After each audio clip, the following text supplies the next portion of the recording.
Hi friends, hope you all are doing well. I was looking at my reading stats for 2020 and I realized that 2020 marked basically the 5-year anniversary of me reading books for fun on a more consistent basis. So I thought I would put on my nerd cap and really just look at my reading trends for the past 5 years and just see, how I've changed as a reader or how I might have stayed the same. Overall, I've read 296 books, and that's an average of 59 books per year. My top three genres are contemporary, fantasy, and literary fiction. I also wanted to take the time to really look to see if I've been reading diversely and to see where I can improve. We're looking at gender. Overall, female authors make up 58.4%, male authors make up 35.5%, non-binary authors make up 3.7%, and then I put other as well, and that's going to represent other works where they have multiple authors, and that's going to be 2.3%.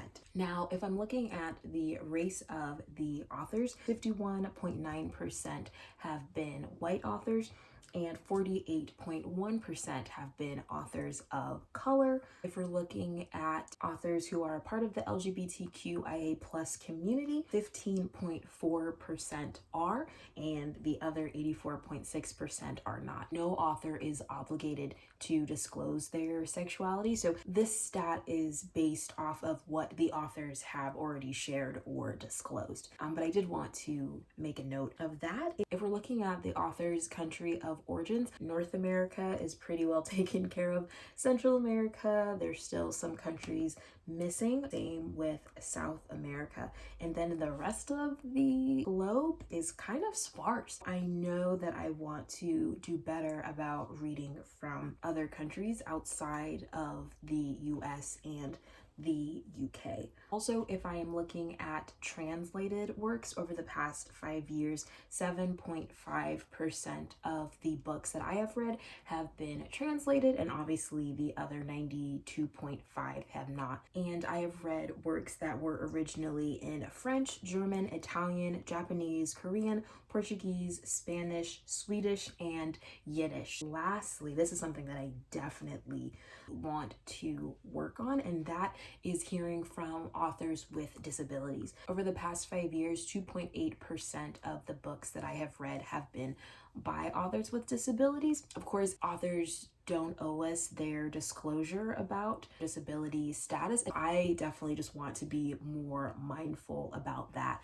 as a whole, just to make sure that I'm hearing from a variety of different voices so that I can get a variety of different perspectives. I think that reading is a great way to build empathy. So as I am continuing to read from different characters from all over the diverse spectrum, it definitely will help me in the way that I interact with others. So that's looking at the stats as a whole. Now, something that was really interesting was that as I'm looking at these stats, I have noticed that they don't reflect my most recent reading year. So I wanted to dive a little bit deeper so that I could learn more about my own reading trends. In 2016, 49% of the books that I read were by female authors and 46.9% were by male authors. And in 2020, 70% of the books that I read were by female authors, 17% were written by male authors, 10% were written by non-binary authors, and that additional number is because those were works with multiple authors. That change is it's quite apparent. If I'm looking at race in 2016, 77% of the books that I read were written by white authors and 23% were by authors of color. Fast forward to 2020, 80% of the books that I read were by authors of color. In 2016, 5% of the books that I read were by LGBTQIA plus authors, and in 2020, that number went up to 20%.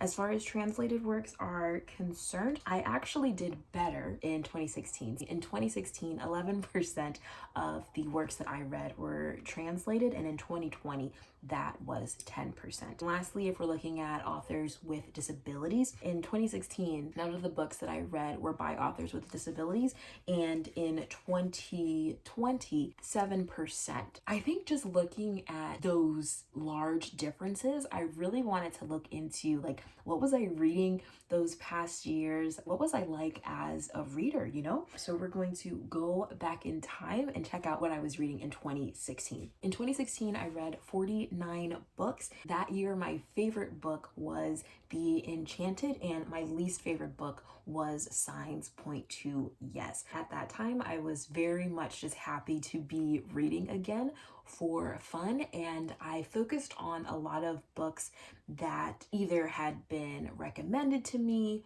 or that seemed to be the books that I should be reading. It definitely felt like the books that I read were almost a part of like a new reader starter kit. I think on the whole, what I read, I enjoyed a lot. It's just that I wasn't as intentional about what I was reading. I was kind of just reading what everybody else was. In 2017, I read 58 books. My favorite book of the year was 1984, and my least favorite book was Sphinx. Again, there was a lot of outside influence, like whether that be BookTube or other friends who are reading, which nothing was wrong with that. But that kind of locus of reading control, it was very external, I would say. And I think I was starting to try to read faster so that I could, you know, get more books under my belt. In 2018, I read 82 books. This is the most amount of books that I read over those 5 years. My favorite book of that year was Homegoing, and my least favorite was The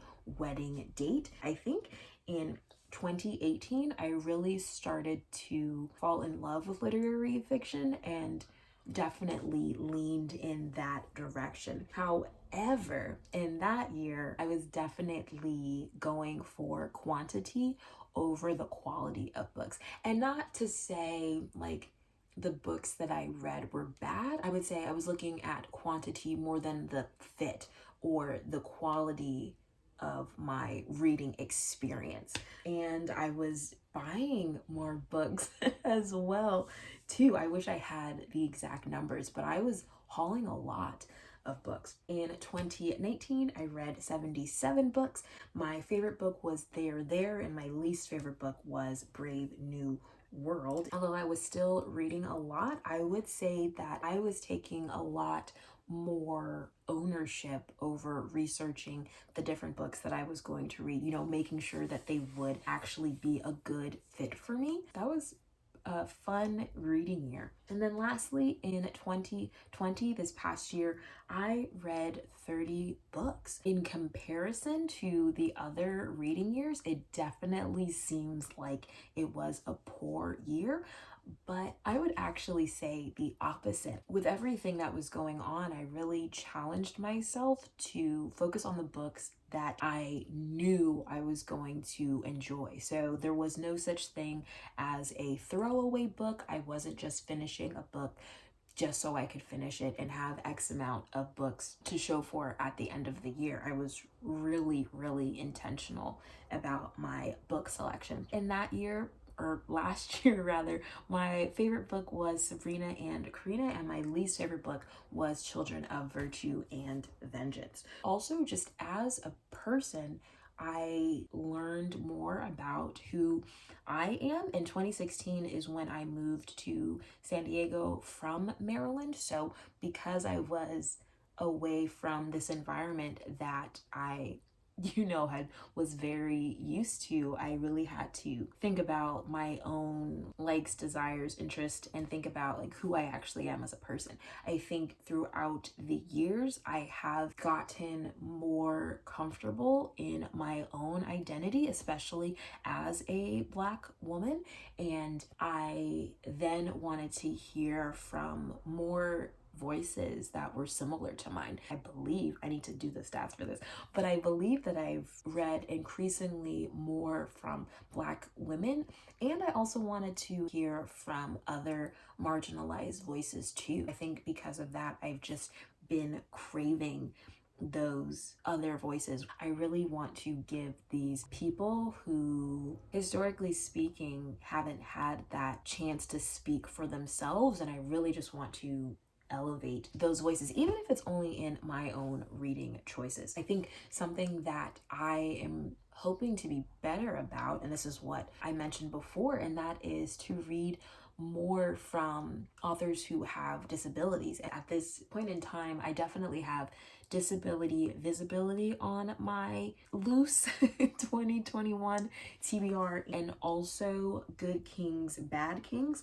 This is by Susan Nussbaum. It focuses on a group of teenagers who are in this facility in Chicago, and all of the characters have disabilities, and it's going to talk about the inner workings of that institution. It also is going to be looking at their friendships and just them as kids, basically. There are two books that I'm really intrigued by, but I need to find a way to get my hands on them. One of them is called The Degenerates. This is by J. Albert Mann, and this is following 4 young women in the early 20th century, and they all are at the Massachusetts School for the Feeble-Minded. And the next one is The Labyrinth's Archivist, and this is by Day Al Mohammed. The main character is blind. I think that she may also be a part of the LGBTQIA plus community, and it's this science fiction novella.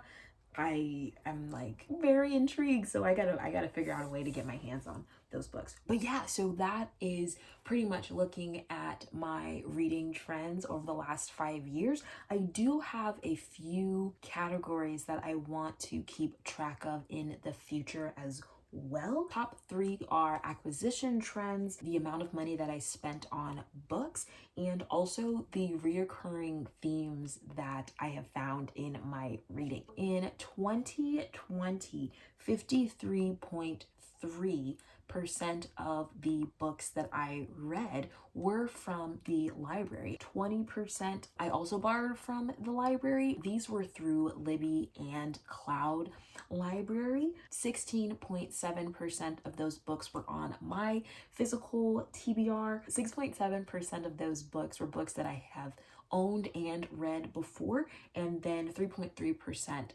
I borrowed from a friend. Next, I wanted to look at how much money I spent on books. Overall, my total is $339.15. Now, I also want to be mindful of the types of books that I am buying. In the past, I have bought a lot of books before actually reading them, and I personally just want to have a better handle on that. And so in 2020, 85% of the books that I bought I read previously. 15% of the books that I bought at the time, I had not read them yet, but that was at the time.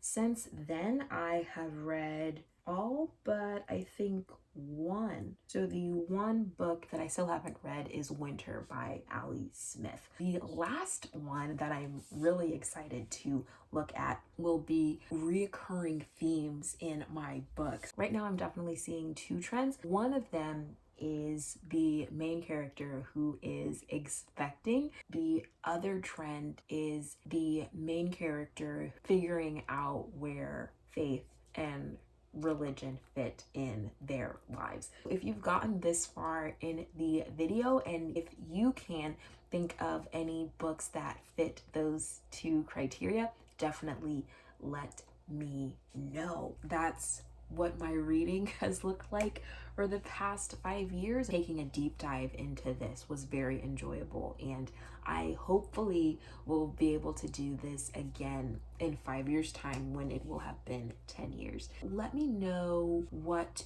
you've learned about yourself as a reader this year and how you're planning on reading in 2021. Thank you so much for watching, and I will see you in the next one. Bye!